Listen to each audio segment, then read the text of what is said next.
गुरुर्ब्रह्मा गुरुर्विष्णु गुरुर्देवो महेश्वर गुरुरेव परं ब्रह्म तस्मै श्रीगुरवे नमः। कर्पूरगौरं करुणावतारं संसारसारं भुजगेन्द्रहारं सदा वसन्तं हृदयारविन्दे भवं भवानी सहितं नमामि।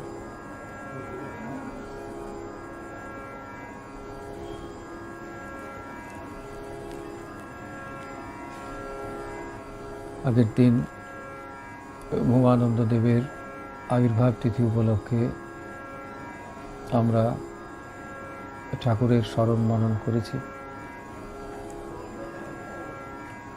আজকে আমরা সেখান থেকেই আবার লীলা চিন্তাকে অনুসরণ করব। তার একটি কারণ আছে। সেদিন লীলার সূচনা পর্ব সম্পূর্ণ হয়নি, কিন্তু পূজা নিশ্চয়ই হয়েছে।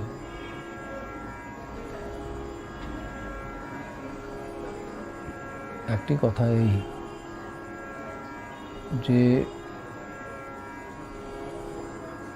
যে শ্রাবণ মাসে উমানন্দ দেব আবির্ভূত হয়েছিলেন, সেই শ্রাবণ মাস হচ্ছে শিবের জন্য চিহ্নিত। আর শিবের পরিচয় শাস্ত্র বলেছেন, ঠাকুর তার গ্রন্থে বহুবার বলেছেন যে শিব দেবাদিদেব মহাদেব তিনি হচ্ছেন গুরু, তিনি হচ্ছেন আদিগুরু। যখন ভগবান কোনো একটি লীলা বিগ্রহকে উপলক্ষ করে কোনো জীবের মুক্তির জন্য, তার দুঃখ নিবৃত্তির জন্য গুরুরূপে তার সামনে প্রকট হন,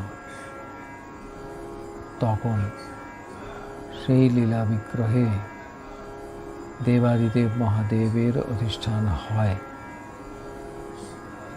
তাছাড়া দীক্ষাদান হয়ই না। এখন এই যে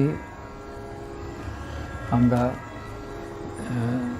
শ্রাবণ মাসে যে ভবানন্দ দেবের আবির্ভাব, তাতে সূচনাতে আগের দিনে যেটা দেখেছি যে ঠাকুমা রয়েছেন ফরিদপুরে, এবং সেখানে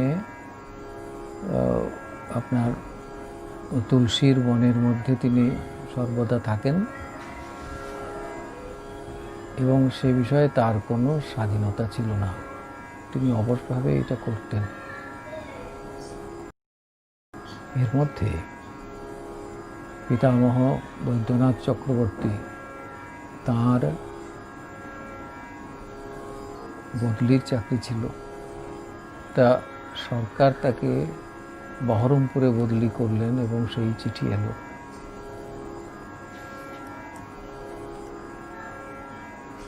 বৈদ্যনাথের গৌরীবালার সংসার এই কর্মের সূত্রে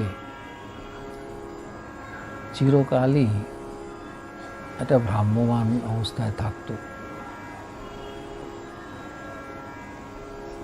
ফরিদপুর থেকে সমস্ত কিছু গুটিয়ে নিয়ে বহরমপুরের পথে বাধ্য হয়ে বৈদ্যনাথ চক্রবর্তী সপরিবার যাচ্ছেন। তার ট্রেনে যাচ্ছেন। যে ট্রেনে যাচ্ছেন সেখানে প্রথম শ্রেণীর দুটি কূপ নেওয়া ছিল। একটি কূপে গৌরীবালা দেবী রয়েছেন, এবং সেখানে ট্রেন তখন রাজবাটি স্টেশনের কাছাকাছি আসবে। তার কিছু আগে বোঝা গেল যে শঙ্খধ্বনি করার সময় আর খুব একটা দেরি নেই। সঙ্গে যে সেবক সেবিকারা ছিলেন তারা তৎপর হলেন এবং ওই ট্রেনে, চলন্ত ট্রেনের ভূমানন্দজির আবির্ভাব হলো রাত্রি 11:30টায়। ইংরাজি তারিখ ছিল 9 আগস্ট, শুক্রবার। এখন এই যে রাজবাটি বলে যে জায়গাটি, একটি স্মৃতিকথা না বললে সেই জায়গার মহিমা বোঝা যাবে না। এবারে যখন ভূমানন্দদেব আবির্ভূত হলেন তখন দেখুন সকলেরই যে একটা জন্মস্থান থাকে, এটা আজকাল তো সমস্ত বার্থ সার্টিফিকেট দিতে হয়, তখন এসব ব্যবস্থা ছিল না, কিন্তু সকলেরই তো একটা থাকে। একজন কেউ যখন এখানে এসেছেন তখন তিনি প্রথম কোথায় এসেছেন তার তো একটা ঠিকানা থাকবে। কাজেই সময় আছে, কে এসেছেন আছে, কিন্তু কোথায় এসেছেন বলার উপায় নেই। বড় প্রতীকী ঘটনা। ট্রেন চলেছে, একটা সংসারটাও চলেছে, আর গোটা সৃষ্টিটা তাও চলেছে। কোথায় চলেছে? সেই উৎসমুখে। জীব কিন্তু যা কিছুই করুক, ভালো করুক মন্দ করুক, যাই করুক, আসলে সে কিন্তু আনন্দের টানেই চলেছে। শ্রী শ্রী ঠাকুর একটি কথা বলতেন যে এই যে শরীর যখন তৈরি হয়ে গেছে, গুরু তিনি কর্মের ফল রুদ্ধ করেন। সেটা কোন কর্ম? বর্তমান যে কর্ম সেইটা, ভবিষ্যৎ যে কর্ম তার ফল তিনি উৎপন্ন হতে দেন না। যেমন আমরা শ্রী ভূমানন্দ দেবের কাছে শুনেছি যে ঠাকুরের কাছে যারা আশ্রয় পেয়েছেন, মানে শ্রী শ্রী ওঙ্কারনাথ দেব যাদের আশ্রয় দিয়েছেন, তাদের তিনি মুক্তি দিয়েই আশ্রয় দিয়েছেন। কারণ তার ইচ্ছামাত্র জীবের মুক্তি হয়। তিনি সেটা আমরা বুঝতে পারি না। আমি যে মুক্ত এ কথা বুঝতে পারি না। অনেক দিন বদ্ধ খাঁচার মধ্যে একটা পাখি যদি থাকে, তাহলে সেই খাঁচার দরজা খুলে দিলে সে পাখি প্রথমে খাঁচার মধ্যেই বসে থাকে, সে বোঝে না আমি মুক্ত। বার করে দিলেও খাঁচার ওপরে এসে বসে থাকে, প্রথমে উড়ে যায় না।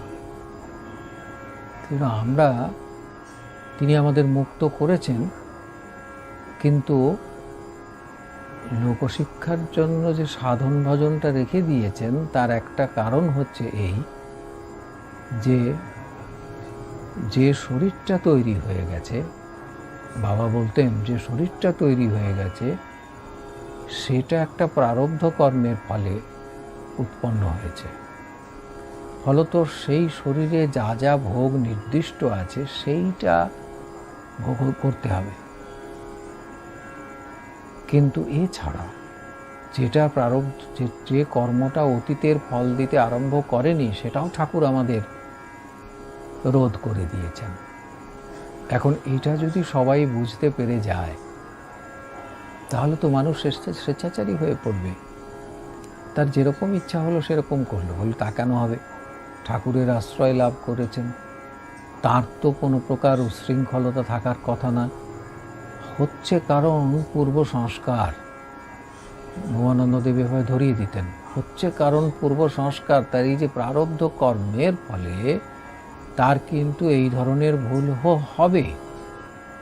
এই জন্য তাকে মুক্ত করে দিয়েছেন কিন্তু তাকে তিনি তার যে কি সম্পদ, যেমন ঠাকুর আমাদের তার সন্তানদের, আমাদের ভাইদের তিনি যে অনুভূতি দিয়েছেন, সেই অনুভূতি থাকলে যে সমস্ত সিদ্ধি থাকবার কথা সেইগুলি আমাদের হাতে তুলে দেননি। এটা কেন? ভগবানন্দদেব বলতেন যে এইটাকে বাবা আড়াল করে রেখেছেন যাতে সকলে লক্ষ্যে পৌঁছতে পারে, ভগবান লাভ করতে পারে। তাই নইলে সিদ্ধির যে পাক তাতে পা আটকে যাবে, আর সাধন ভজনে অগ্রগতি হবে না। তা ভগবানন্দদেব আরেকটি কথা বলেছিলেন, সেটা হচ্ছে যে যারা বাবাকে দর্শন করেছে মাত্র তারাই মুক্ত। তার কারণ ভগবত দর্শন হওয়ার সঙ্গে সঙ্গে মানুষ জীবন মুক্তি লাভ করে, কাজে তারা তো মুক্ত, কিন্তু তার সেই বোধটা নেই। এবার এই যে বোধটা তার নেই, সেটা আনবার জন্য, জগৎকে শিক্ষা দেবার জন্য ঠাকুর আমাদের এই নাম সংকীর্তন, প্রণাম এবং অন্যান্য সাধন, আহার শুদ্ধি, যথাকালী উপাসনা, পিতৃমাতৃ সেবা ইত্যাদি সাধন দিয়েছেন। বর্ণাশ্রমের উপরে যোগ দিয়েছেন, সেখানে কোনো প্রকার আপোষ করেননি। যারা তার নিয়ম অনুপুঙ্খ জীবনে অনুবর্তন করতে পারবেন তারা অতি অবশ্যই ঠাকুর যা বলে গেছেন, অর্থাৎ অবশ্যই তারা শ্রী ভগবানকে লাভ করবেন, এতে কোনো সন্দেহ নেই। ভগবানন্দদেবের এই যে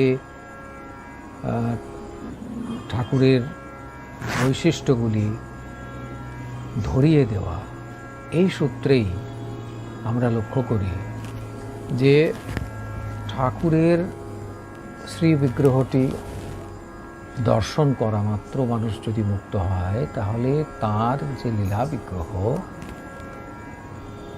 তার দর্শনেও একই জিনিস হবার কথা। অর্চাবতার, তাকে দর্শন করে মানুষ যদি পবিত্র হয়, গঙ্গায় স্নান করে মানুষ যদি পবিত্র হয়, তাহলে সে অন্য রূপে ভগবান যেখানে বিরাজ করছেন তার কোনো প্রকার সান্নিধ্যে এসে সে পবিত্র হবে না, এটা হতে পারে না। একই রকমভাবে গুরুর কাছে, গুরুদেবের লীলা বিগ্রহের কাছে সান্নিধ্যে, তাকে দর্শনে, তাকে স্পর্শনে, তার মননে আমরা পবিত্র হই।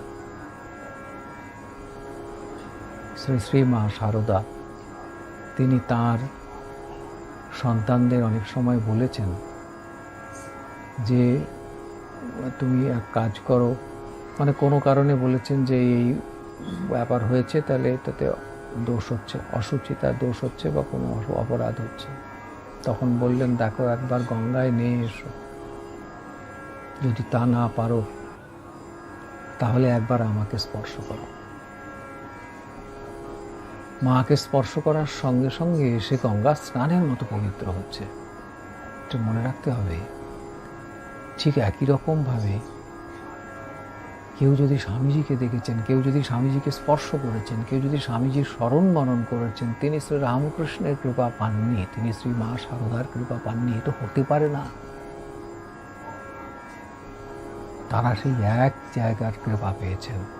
ঠিক সেই রকম যে কোনো বিগ্রহে, যে বিগ্রহ ঠাকুরের কৃপা আমার কাছে বহন করে নিয়ে এসেছে, সেই বিগ্রহের স্মরণে মননেও সমান ফল অতি অবশ্যই লাভ হয়, এবং সেটা বহু লোক সেই ফললাভ করেন, উপলব্ধি করেন, আজও করেন। যে কথায় ছিলাম তা হচ্ছে এই যে রাজবাটিতে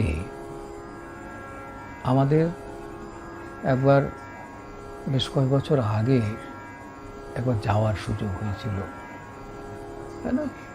12-14 বছর আগের ঘটনা, 12-13 বছর। এখন এই পদ্মা পেরোনোর পর খুলনা আসবার আগে যতদূর স্মরণ হচ্ছে, ভুল হতে পারে, একটু জেনে নিতে হবে। ওই বাসে কথা হচ্ছিল, ইচ্ছে করেই বাসে যাওয়া হয়েছিল। ফেরার সময়টা আমরা আমাদের যেভাবে আকাশের পথে ফেরা হয়েছিল, কিন্তু যাওয়ার সময়টা ইচ্ছে করে যাতে রাজবাটি একবার দর্শন করা যায়, যাবে এই খবর ছিল। ড্রাইভারকে প্রথম থেকে বলা ছিল যে ভাই রাজবাটি আসলে যেন আমাকে একবার খানিকক্ষণ ছেড়ে দেবে, বাসটা একটু দাঁড় করাবে যে কোনো উপায়। তিনি করেছিলেন। তখনও খানিকটা রাত্রি ছিল, তবে রাত্রি 11:30 সেটা নয়, কিন্তু কাছাকাছি। এবার সেই জায়গাটা সেদিনও, 12-14 বছর মানে খুব বেশি দিন আগের নয়, সেই দিনেও অদ্ভুত একটা সেই জায়গার মহিমা, যে সেখানে আমরা দেখছি চারিদিকের ধুধু প্রান্তর এবং মানে ধানের ক্ষেত, ঝিঝি পোকার ডাক, কোনো জনমানব কোথাও কিচ্ছু নেই। অনেক দূরে দূরে মাঠের উপরে একটা করে লণ্ঠন জ্বলছে, আর স্টেশনে একটি লোক একটি লণ্ঠন নিয়ে দাঁড়িয়ে আছে, তার একটা দিকে লাল একটা দিকে সবুজ। তার কাজ হচ্ছে রেলগাড়ি আসলে তাকে ওই আলো দেখাবে। সেই লণ্ঠন নিয়ে বসে, গোটা জায়গাটা অন্ধকার। এবার অদ্ভুত একটা অনুভব হলো যে গোটা জায়গাটা যেন আজও এক কাল যেন এখানে একটা অদ্ভুত জায়গায় থেমে আছে, এবং এই জায়গাটা যেন একেবারে সমাধিস্থ হয়ে আছে। অদ্ভুত একটা বোধ হলো, একটা জমাট নৈস্তব্ধ। আর সেই নৈস্তব্ধের মধ্যে একটা অদ্ভুত একটা শব্দ, যে শব্দটা নৈশব্দের শব্দ। কী করে বোঝাবো, এই বোঝানোর কোনো শব্দ আমার জানা নাই। ড্রাইভার ভাই থামিয়েছিলেন, মাটিতে নেবে একেবারে সোজা দণ্ডবত গড়াগড়ি। জায়গাটা যেন নেই, স্টেশন তার পাশে। তাই ধরে নেওয়া হলো, প্রভু তুমি এখানে এসেছিলে। দিনটি কীরকম ছিল? শুক্লপক্ষ, অর্থাৎ এই যে ধান মাঠ দেখতে পাচ্ছি, সেখানে নিশ্চয়ই সেদিন চাঁদ, একটা নিশ্চয়ই আকাশের চাঁদ ছিল, তৃতীয়ার চাঁদ ছিল।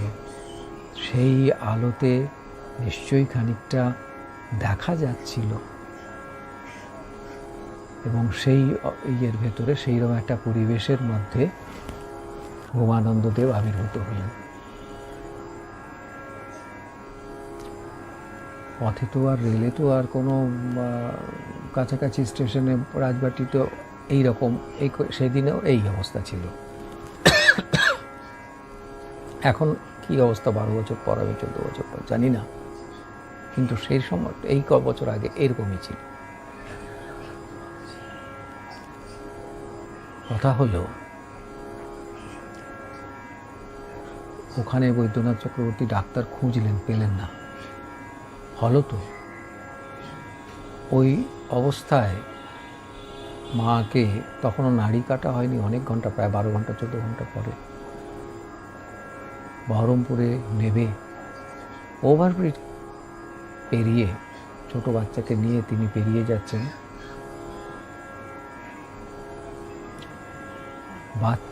ছোট বাচ্চা, তারকে দেখে অন্য সহযাত্রীরা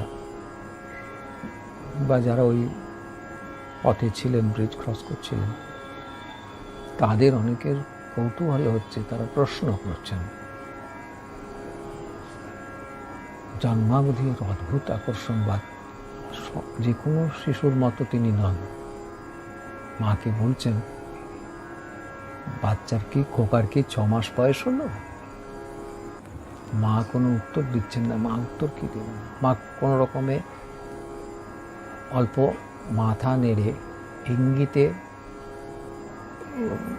মানে প্রত্যুত্তর দিয়ে তিনি ধীর পদে তার সন্তানকে নিয়ে যাচ্ছেন। একবার ভেবে দেখুন, সেই চাঁদের আলোয় ভেসে যাওয়া এক অদ্ভুত সমাধিস্থ প্রকৃতির মধ্যে একজন মা তার শিশুকে কোলে নিয়ে রয়েছেন। সেই শিশুর আকর্ষণ অন্যে অনুভব করছে, মা কোনো কথা বলতে পারছেন না।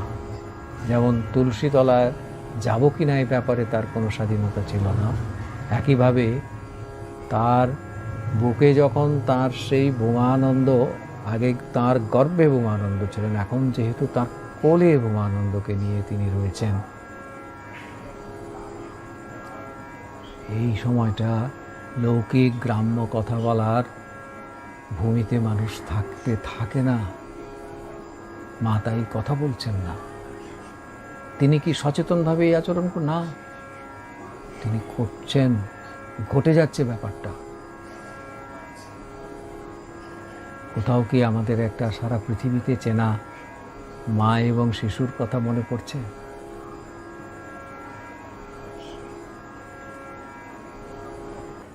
তারও জন্ম হয়েছিল অদ্ভুত একটি জায়গায়,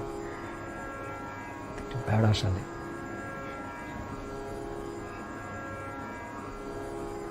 কথা হচ্ছে, এইভাবে ভুবানন্দ দেব আবির্ভূত হলেন।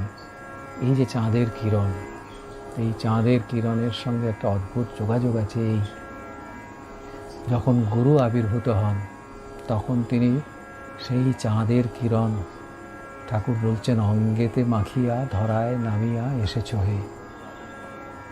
তিনি আসেন। এই ঠাকুরের এই লীলা বিগ্রহের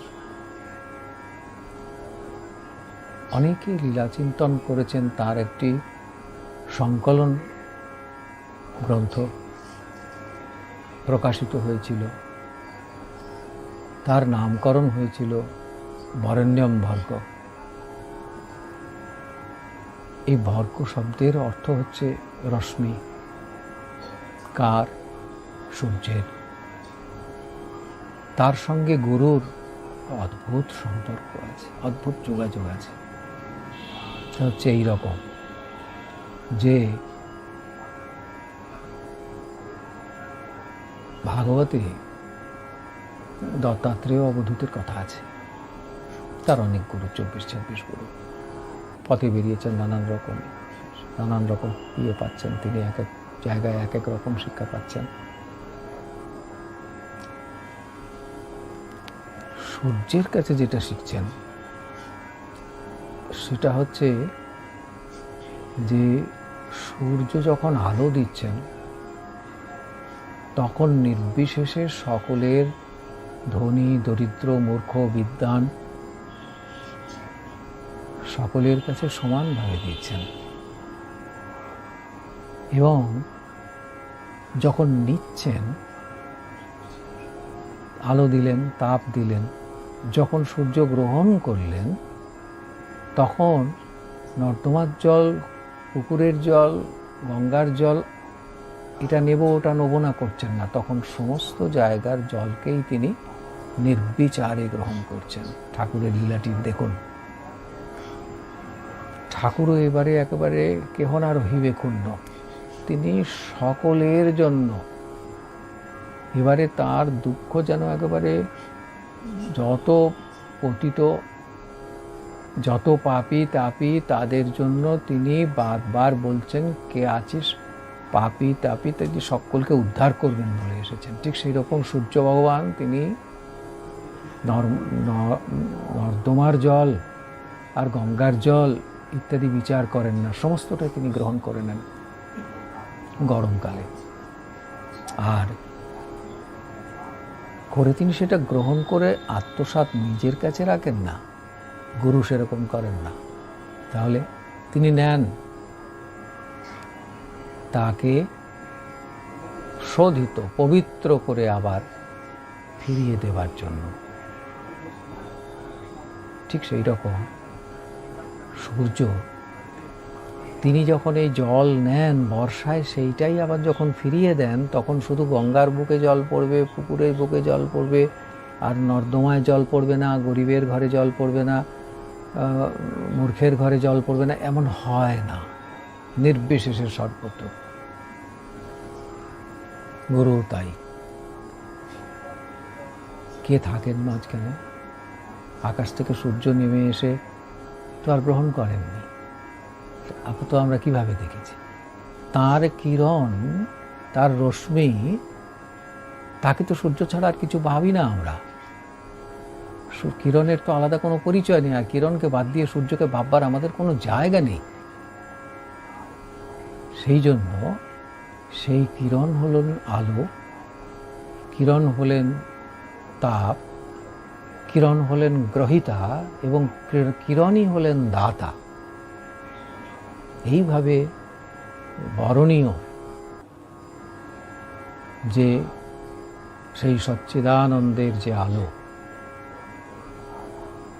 সেই কথাটার মানে হচ্ছে তত্ত্ব। এই জন্য সেই আলো, সেইটি উপনিষদ বলেছেন যে সেই আলোর পরিচয় হচ্ছে, তা হলো ভূমা। ইয়ো বৈ ভূমা তৎ সুখম। দেখুন, তৎ সুখম, সেই সুখ কি সুখ? সেই সুখ বলেছেন ভূমা সুখ, আনন্দ। এইবারে তিনি আবির্ভূত হয়েছেন, হবার পরে মাঝখানের লীলাগুলির দিকে এখন আমরা সরে এসে একটু দেখব। যেভাবে ভূমানন্দ দেবের কথা, তাঁকে অনুধাবন করবার জন্য ঠাকুরকে আমরা আশ্রয় করি, কারণ দ্বিতীয় কোনো উপায় নেই তাকে জানবার। এটা কলিযুগ। এখন লোকের শালগ্রামে শিলাবুদ্ধি, গুরুতে মনুষ্য বুদ্ধি।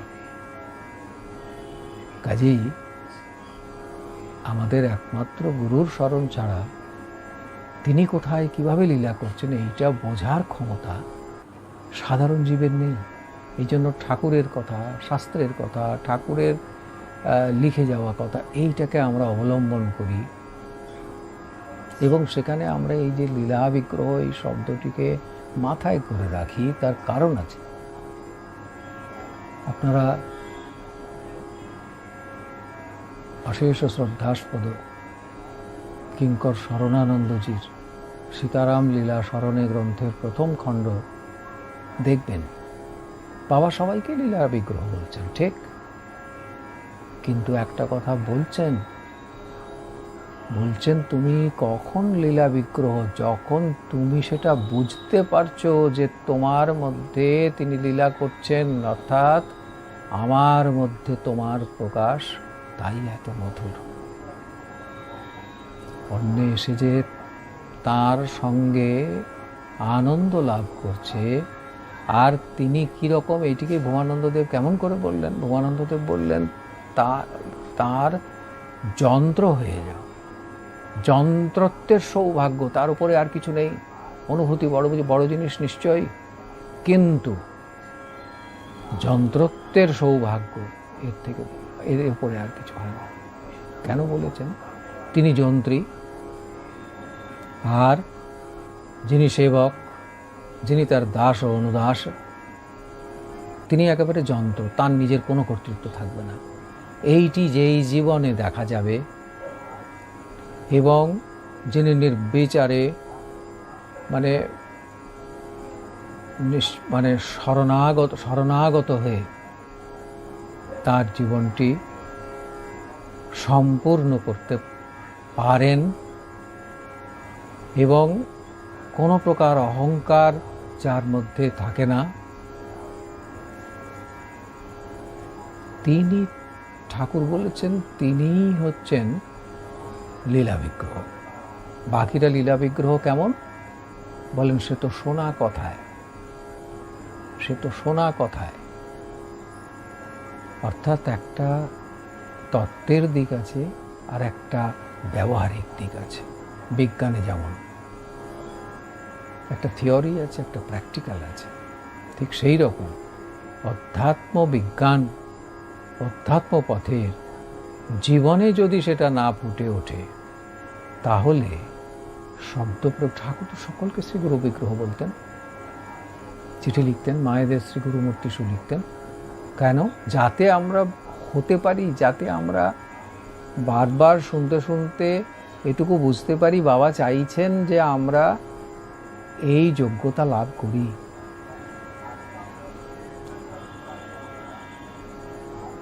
তিনি তো শিক্ষা দেবার জন্য এসেছেন। তিনি তো সাধারণ সাধক নন যে তিনি এইভাবে যত্র নেত্র পড়ে তত্র কৃষ্ণ কৃষ্ণস্পুরে এইভাবে তাকে উপলব্ধি করতে হবে সাধন ভজন করে, তা তো না। তিনি তো সিদ্ধি লাভের পর সাধন করছেন, সিদ্ধি তার আগে। তারপরের যে সাধন সে তো লোকশিক্ষার জন্য। এই ঠাকুরের লীলা বিগ্রহ উমানন্দদেব, তিনি ঠাকুরের লীলা তে অবস্থান করে অদ্ভুত সমস্ত ঠাকুরের মহিমা যেভাবে তিনি আমাদের মতো কীটাণুকীটের কাছে পৌঁছে দিয়েছেন, তার কোনো তুলনা নেই। এইটি যদি না হতো তাহলে লীলাটি আমরা যারা ঠাকুরকে সরাসরি নাগালে পাই না, তাদের বড় অসুবিধা হতো, সেটা বড় দুর্ভাগ্যের কারণ হতো, ঠাকুরকে আমরা পেতাম না। তো ঠাকুরকে তিনি যেন লৌকিক ভাবে ইয়ে করছেন, জানতে বুঝতে চাইছেন, এই রকম একটা মানে ঘটনা ঘটছে, এরকম একটা লীলা ঘটছে। জায়গাটা হচ্ছে নবদ্বীপ। বাংলা হচ্ছে 1359 সাল, আষাঢ় মাস। তারিখটা ভৌমানন্দদেব বলেছেন 8ই আষাঢ়। এখানে ঠাকুরের কথা হলো যে নবদ্বীপে যাওয়ার বিষয় রয়েছে, সঙ্গী রয়েছেন কয়েকজন।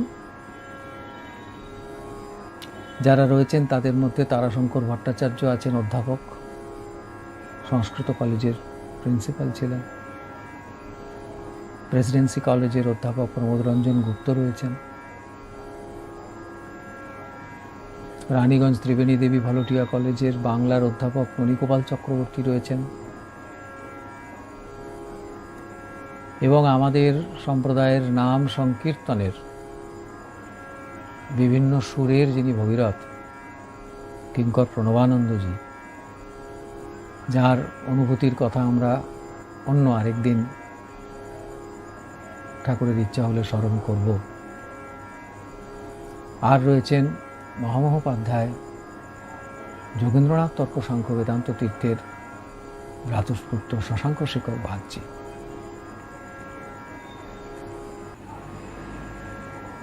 और बाबा जो जा रहे हैं, नवद्वीप जा रहे हैं, बाबा का तब ये विश्व प्रेम ये सब गाड़ी तो नहीं था। बाबा जिस गाड़ी से जा रहे हैं उस गाड़ी का सारथी हैं महिमानंद जी। तब महिमानंद देव अपने कर्म जगत में व्यस्त थे। तो सुपरिटेंडेंट ऑफ पुलिस, उन्होंने गाड़ी चला के बाबा को नवद्वीप ले गए। वहाँ जाके बाबा मंदिर में पहुँचे। ये सब साथी सब है बाबा के साथ है। जब पहुँचे एकदम महाप्रभु का मंदिर पहुँचते ही विग्रह, अत्यंत भव्य विग्रह, अति सुंदर भास्वर विग्रह, भुवानंद देव का मन में एक तरंग आया। उन्होंने सोचे कैसा सुने हैं कि बाबा महाप्रभु हैं, अगर है तो मंदिर में जो महाप्रभु का विग्रह में जो माला चढ़ाया हुआ है, ये माला अब बाबा के गले में आएगा।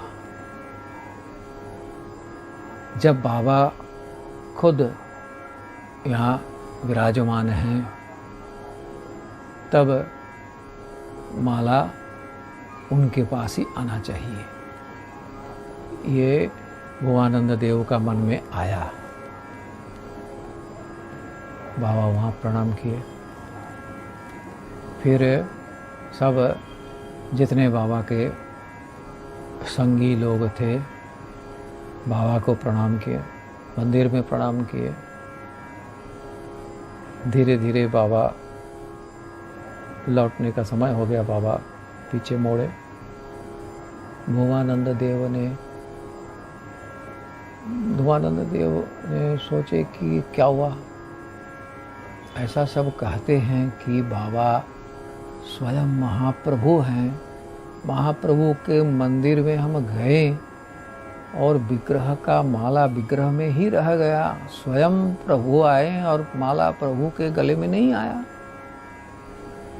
फिर भी सब जो बाबा को प्रणाम किए करके जब फिर देखे कि अपने अपने एक अद्भुत एक सुगंध मिल रहा है, पर माला नहीं आया। तब माला नहीं आया, सुगंध आ रहा है। कैसा सुगंध, कहाँ से आ रहा है? बाद में पता चला कि सबका हाथ में सुगंध है और ये सुगंध आया, इसका मतलब सोर्स बाबा का श्री चरण कमल। तब तो स्पर्श प्रणाम बाबा लेते थे, तो सब स्पर्श प्रणाम किए थे मंदिर पे बाबा का, गुरु को प्रणाम किया। हाथ में ऐसा गंध हो गया और बाबा चुपचाप कीर्तन लेके गाड़ी में आए और कीर्तन करते करते भी दूसरी जगह गए। सारा दिन नवद्वीप में बहुत कार्यक्रम था बाबा का, तो उधर सब हुआ। होने के बाद अब लौटते समय बाबा एक बार उधर नवद्वीप में, सबका मालूम होगा, उधर एक मातृ मंदिर है, वो पोड़ा मातला ऐसा उधर कहते हैं। बहुत ही भारी प्रभाव है मंदिर का, पोड़ा मातला। बाबा उधर भी गए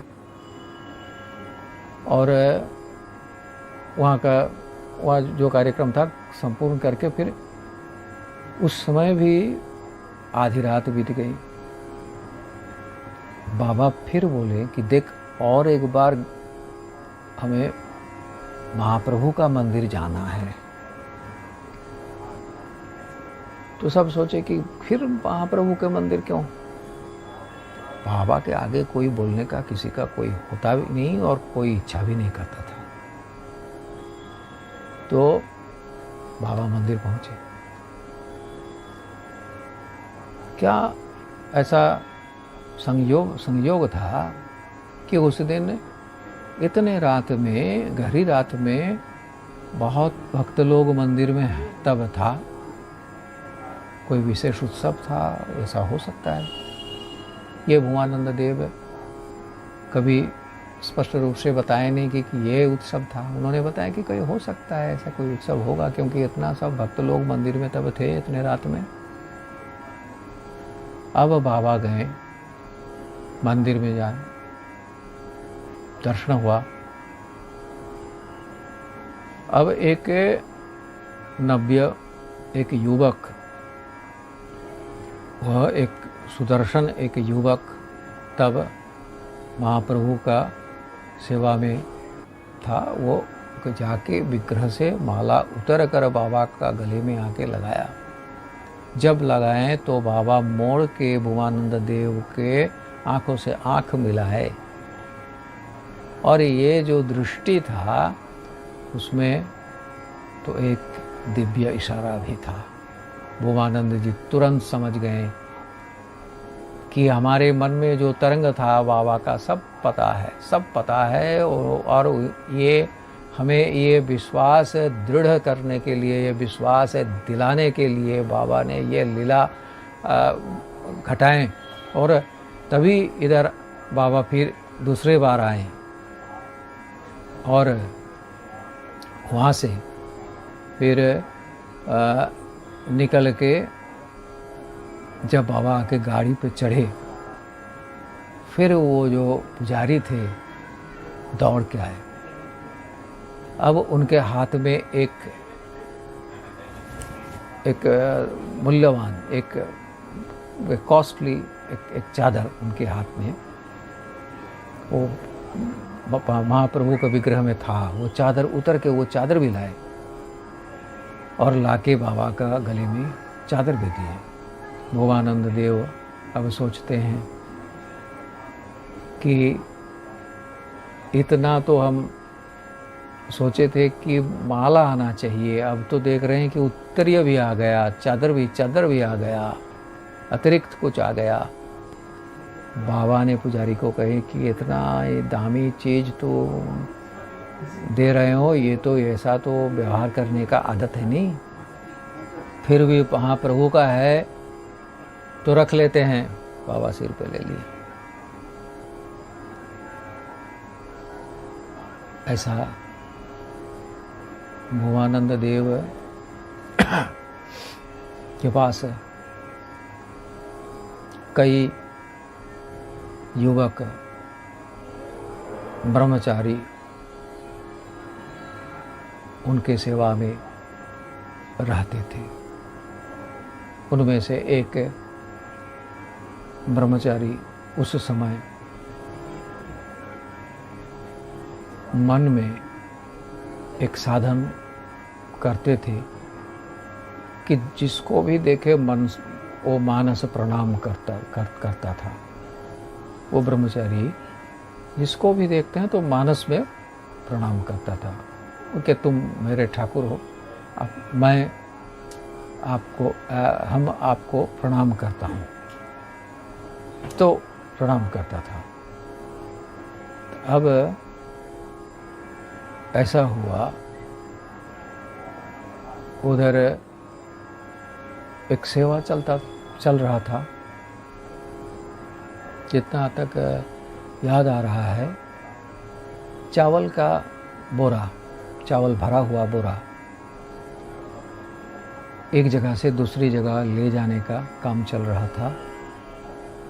वो ब्रह्मचारी वो चावल का बोरा उठा के ले जाने के लिए और एक सेवक का जो है कि उनका सहायता मांग रहा था, तो भाषा थोड़ा ये खड़ा हो गया था कि इधर आओ, ये लेना है। भूमानंद देव अपने देवगृह में विश्राम पे थे।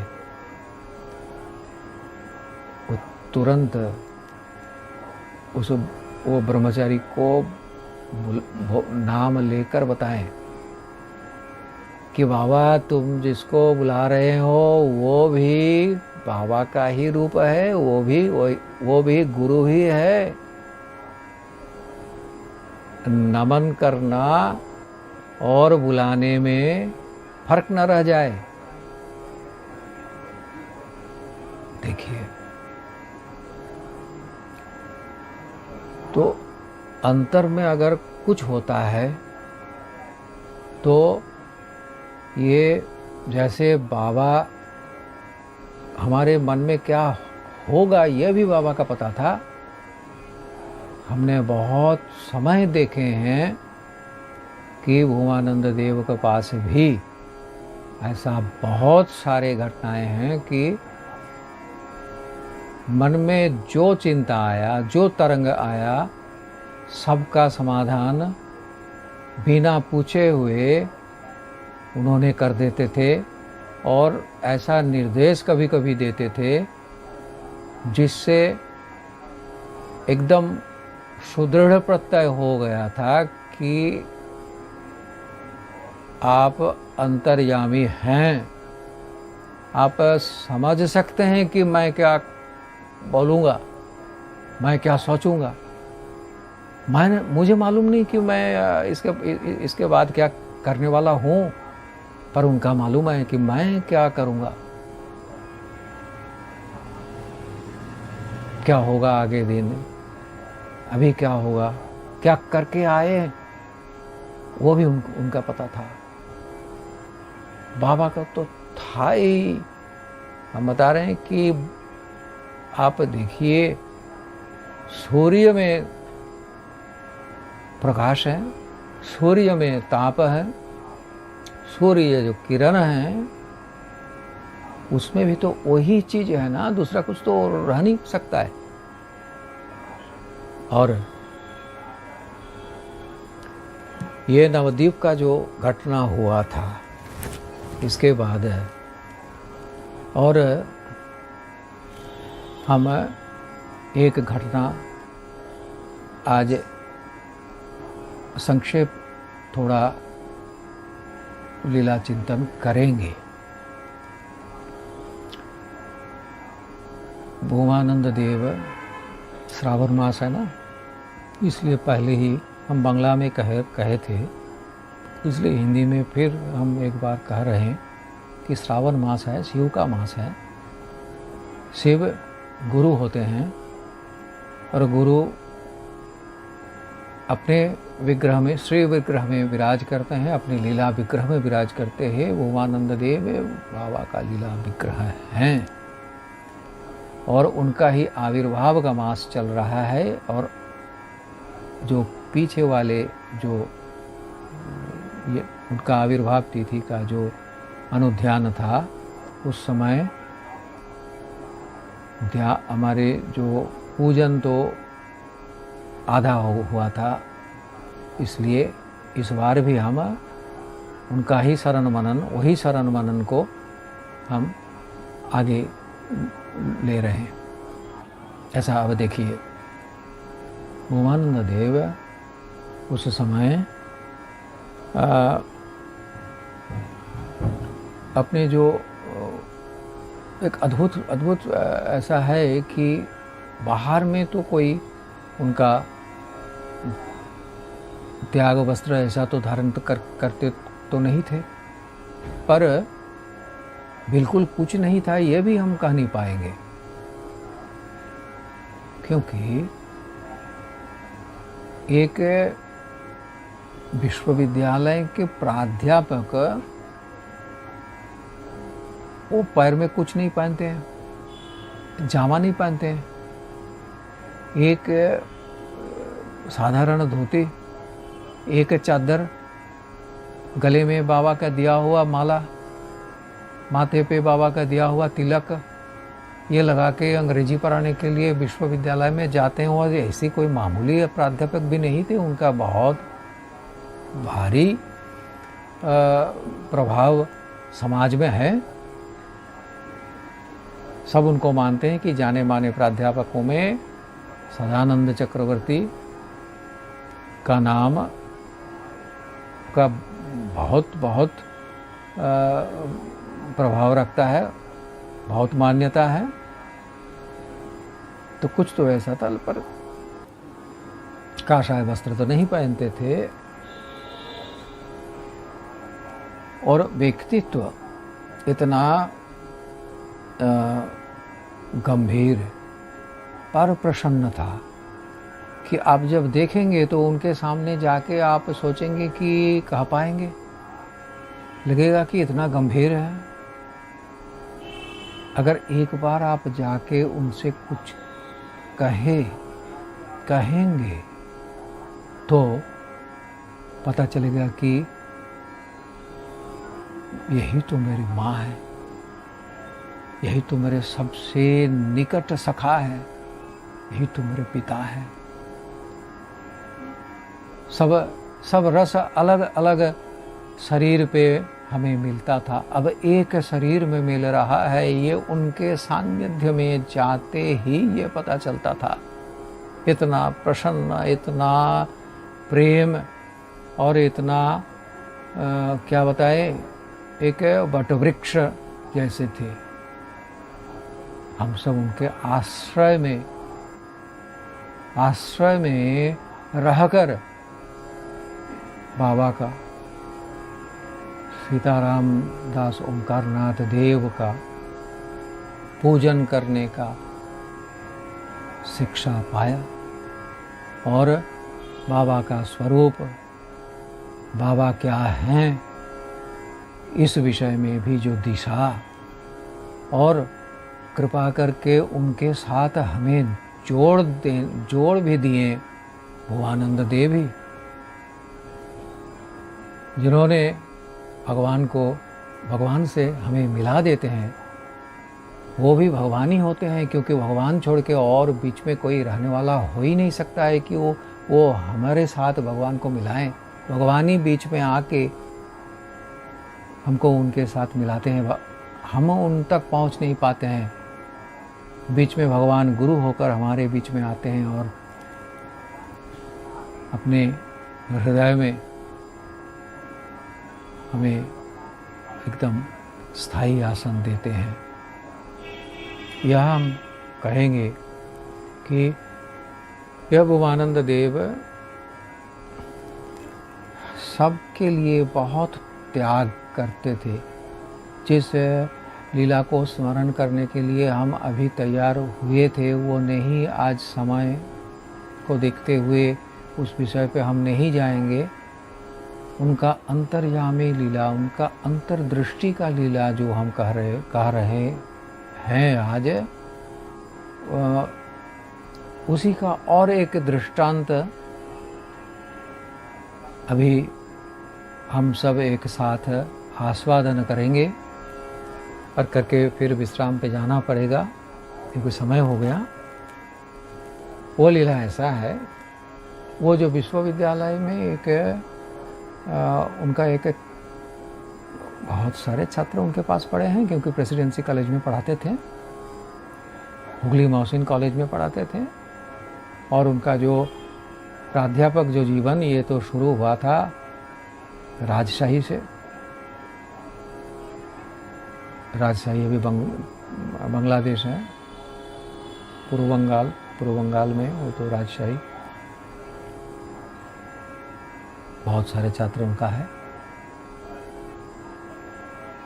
उस समय, जिस समय का घटना हम कह रहे हैं, उस समय भगवानंद देव तार बंगला, रानीगंज तार बंगला मोहल्ले में उनके अग्रज जाने माने डॉक्टर साहब लालमोहन चक्रवर्ती जी के घर में पूरे परिवार रहा करते थे। वहाँ पर एक छात्र उस समय आए। उस छात्र का ऐसा इच्छा हुआ था कि वो और आगे जाके कुछ पढ़ेंगे, ताकि वो उनका इच्छा था कि IAS IPS ऐसा कुछ प्रशासन में जाने का इच्छा उनका था। MA पास हुआ, पर वो अपना करियर को उधर लेने के लिए उनका इच्छा हुआ। भगवानंद देव के पास वो आए और कहे कि हम चाहते हैं कि अब ये करे। भगवानंद देव उनको एक पहले बताएं कि तुम आप दूर से आए हो, गांव के रहने वाले लड़के, दूर से आए हो, जाओ आप हाथ पैर धो, बाबा का भोग लग गया, तुम प्रसाद ले लो, उसके बाद तुम्हारे साथ मैं बात करूंगा। बच्चा वही किया। सब प्रसाद होने के बाद भगवानंद देव अब उनको अच्छे से देख कर उसको बताए, उनका स्टूडेंट को बताए कि देखो, अब तुम ये सब कुछ मत करो, तुम अभी जाके B.Ed करो, और इधर एक स्कूल का नौकरी का इधर है खाली, उधर तुम अपना आवेदन डालो, उधर एप्लीकेशन डालो। वो बच्चा बड़ा निराश हो गया कि भाई ये क्या हुआ, हमें कि इंग्लिश तो अच्छा मालूम रहेगा तभी ना IAS IPS के परीक्षा में हम जा सकते हैं ना। तो इसलिए हम आए और अब देखो गुरुजी तो बता रहे हैं कि तुम जाओ B.Ed करो, स्कूल में जाके पढ़ने के लिए कोई नौकरी मिल जाए, कोशिश करो, इधर एक खाली है वो उधर जाके तुम।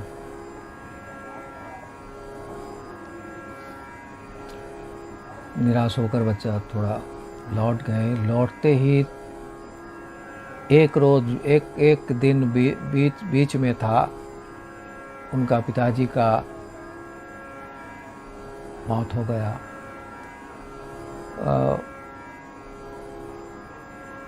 भूमानंद जी से मिले थे, एक दिन बाद ही दूसरे दिन उनके पिताजी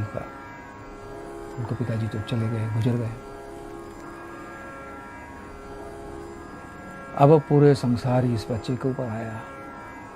भूमानंद जी उस बच्चे को कहे थे कि देखो ये नौकरी तुम्हें ज़रूरत पड़ेगा, तुम अब जाओ जाके इस नौकरी में आवेदन करो। तो वो उसका तुरंत याद आया कि सर ऐसा कहे थे। वो जाके एप्लीकेशन डाला और उसका जो असोच चलता है उसी समय के भीतर ही सब कुछ हो गया, नौकरी भी हो गया, संसार बच गया।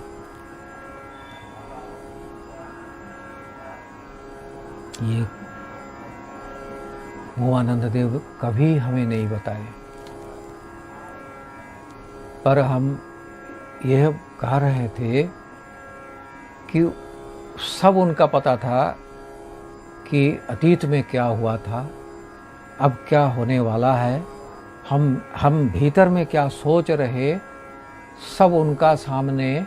हम कुछ छिपाएंगे ये हमारे क्षमता नहीं था, आज भी नहीं है उनके सामने। हम बताए थे ना कि जगन्नाथ जी के सामने जब हम पहुंचते हैं तो लगता है कि हम क्या दर्शन करेंगे, जगन्नाथ जी हमको देख रहे हैं, हमारा सब कुछ उनके आंखों के सामने है। ऐसा ही गुरु के सामने जब आप पहुंचते हैं तो गुरु हमारे अतीत वर्तमान भविष्य सब कुछ उनका मालूम है। सब क्या करना चाहिए क्या नहीं करना चाहिए, जो बताते हैं उनका जो वाक्य हैं वो वेद वाक्य हैं, और सबको हम मानेंगे तो हमारे जीवन कृतार्थ होगा। बहुत दिन बाद अब जब ये भूमानंद देव का जो शतवर्ष हुआ ना, तो एक वर्तमान बोलकर बंगाल में एक वीकली एक साप्ताहिक पत्रिका निकलता है। उसमें भूमानंद जी के ऊपर अच्छे लेख प्रकाश हुआ था, उसके ऊपर एक बहुत चर्चा भी हुआ था। लेटर्स टू द एडिटर, वो तो एक लेटर आया और लेटर में पता चला ये घटना एक तृतीय कोई व्यक्ति लिख रहे हैं कि ये घटना हमारे सामने हुआ था, और ये जो शिष्य मतलब छात्र, विश्वविद्यालय के छात्र, ये जो छात्र हैं ये जब गए थे तो हम थे, उसके बाद इसका जीवन में जो घटना हुआ ये हम देखे हैं, और ये इनका भी भीतर में ये पूरा ये विश्वास था, अनुभव था कि भूमानंद देव त्रिकालदर्शी हैं, उनका सब पता है, तभी उन्होंने ये आदेश किए थे, और ये आदेश हमारे जीवन में आशीर्वाद होकर आकर बरसाएं। तभी हम अपने माँ को, अपने परिवार को मुंह पे कुछ दिनांत में कुछ दे सक रहा हूँ, नहीं तो आज क्या होता। ऐसा बहुत सारे परिवार, बहुत सारे भक्त, अभक्त संत को भी हम देखे हैं कि आके उनके चरण बंदन कर रहे हैं। पहले भूमानंद देव भी प्रति प्रणाम करते थे, पर सबका दुख हरण करते थे, सबका दुख हरण करते थे। आज समय थोड़ा ज़्यादा हो गया, तो आज गुरु पूजन इसी शब्दों से विश्राम लाभ कर रहा है। फिर आने वाला अगले जो बृहस्पतिवार है उस दिन बृहस्पतिवार तो गुरु पूजन का ही दिन होता है। फिर शाम को हम गुरु पूजन में समवेत होंगे। बाबा ये कृपा करें, ये प्रार्थना के साथ आज आप सबको मैं नमन कर रहा हूँ।